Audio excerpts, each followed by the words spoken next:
ఓం శ్రీ లక్ష్మీనారాయణాభ్యా నమ. శ్రీ మహాలక్ష్మీదేవ్యై నమ. హలో అండి. మీకు శుక్రవారాల్లో అందులో ఇప్పుడు శ్రావణ మాసం కదా, శుక్రవారాలు చాలా విశేషం కాబట్టి అమ్మవారికి మనం పూజంతా చేసుకున్న తర్వాత ఇచ్చేటువంటి అత్యద్భుతమైనటువంటి మహిమాన్వితమైనటువంటి సకల శుభాలను కలుగజేసేటువంటి ఒక హారతి, అమ్మవారికి ఎలా హారతి ఇవ్వాలి ఆ విధానాన్ని గురించి మీకు నేను ఇప్పుడు తెలియజేస్తాను.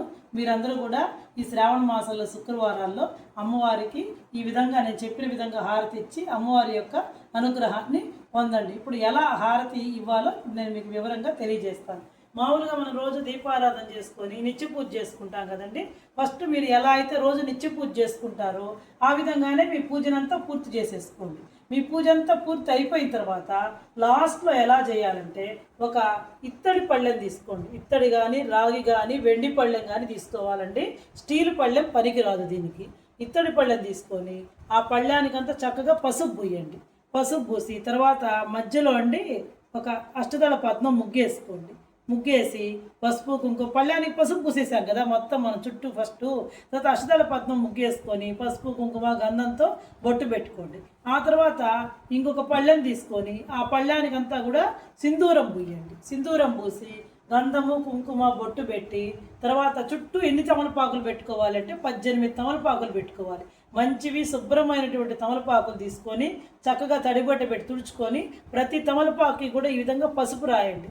పసుపు రాసి చక్కగా గంధం పెట్టి బొట్లు పెట్టండి. ప్రతి తమలపాకుకి కూడా చక్కగా పసుపు రాసి మధ్యలో గంధం పెట్టి బొట్టు పెట్టండి. ఆ తర్వాత ప్రతి తమలపాకు మీద కూడా అండి ఎర్ర పూలు పెట్టాలి. ఎన్ని తమలపాకులు అంటే 18 తమలపాకులు అండి. 18 తమలపాకులు చుట్టూ పెట్టుకొని 18 పూలు పెట్టాలండి. నా దగ్గర ప్రస్తుతానికి అన్ని పూలు లేవు, అందుకే నేను ఒక 5 పూలు పెట్టాను. మీరు ప్రతి తమలపాకు మీద కూడా ఒక ఎర్రటి పువ్వు పెట్టుకోవాలి.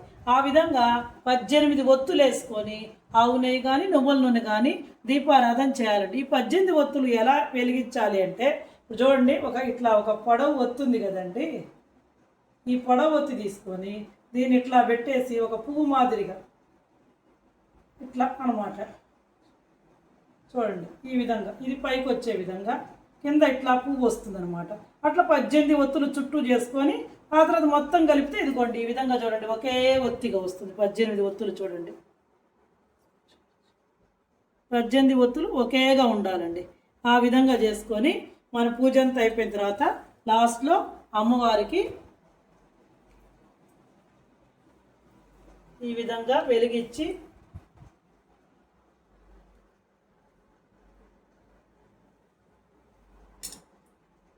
హారతిని ఇవ్వాలండి. అమ్మవారికి గంధం కుంకుమ అన్నీ పెట్టేసుకొని అమ్మవారికి చక్కగా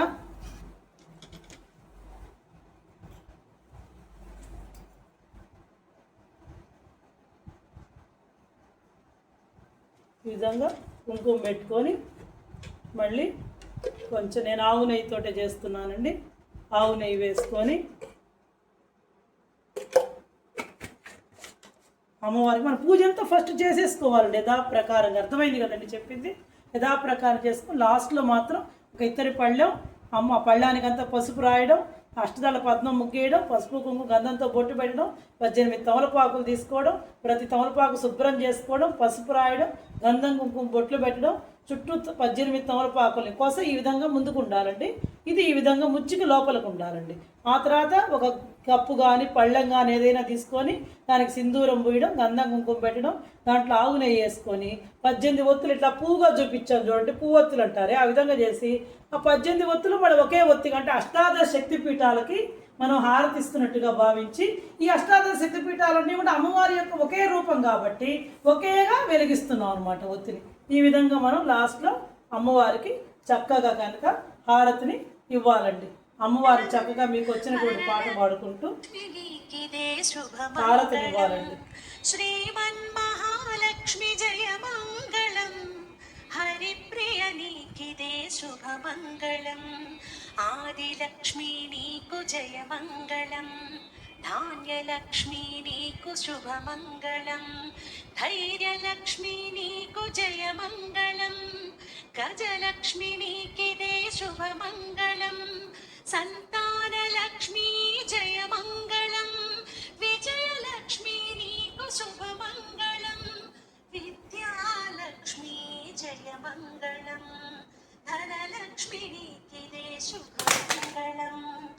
అష్టలక్ష్ములకిదే జయమంగళం జయమంగళం నిత్య శుభమంగళం. జయమంగళం నిత్య శుభమంగళం.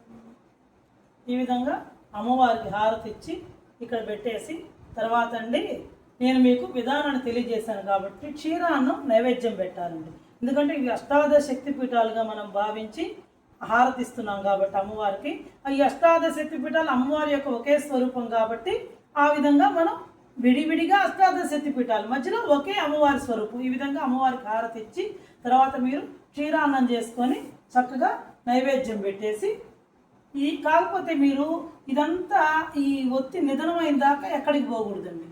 పక్కనే కూర్చొని ఏదో ఒకటి చదువుకుంటూ ఉండాలండి. అంతే తలుపులు తాళాలు వేసుకొని వెలిగిచ్చేసాం కదా, హారతి ఇచ్చేసాం కదా, వెళ్ళిపోవడం అలాంటివి చేయకూడదండి.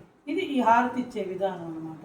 ఈ విధంగా తమలపాకులతో కనుక మీరు 18 తమలపాకులతో అష్టాదశ శక్తిపీఠ స్వరూపంగా భావించి అమ్మవారికి కనుక హారతి ఇచ్చినట్లయితే మీకు ఐశ్వర్యం సకల శుభాలు అసలు మీరు కోరుకున్నటువంటి కోరికలు మనకు అష్టలక్ష్ములు ఉన్నాయి కూడా అష్టలక్ష్ములతో పాటు వరలక్ష్మి అన్నీ కూడా మనకి సిద్ధిస్తాయండి. ఈ విధంగా మీరు కూడా ఏ శుక్రవారం అయినా రేపు వరలక్ష్మి వ్రతమనే కాదు ప్రతి శుక్రవారం కూడా మీకు శక్తి ఉంటే ఇచ్చుకోవచ్చు, లేదా మీకు కుదిరినటువంటి వారంలో ఇచ్చుకోవచ్చు. ఈ విధంగా ప్రతి ఒక్కళ్ళు కూడా లాస్ట్లో అమ్మవారికి హారతి ఇచ్చి గుడాన్నాన్ని క్షీరాన్నాన్ని నైవేద్యంగా పెట్టి అమ్మవారి యొక్క అనుగ్రహాన్ని పొంది అష్టైశ్వర్యాలతోటి భోగభాగ్యాలతోటి సుఖశాంతులతోటి వర్ధిల్లాలని మీరు మీ కుటుంబం దాంట్లో మేము కూడా ఉండాలని చెప్పి కోరుకుంటూ సెలవు తీసుకుంటున్నాను.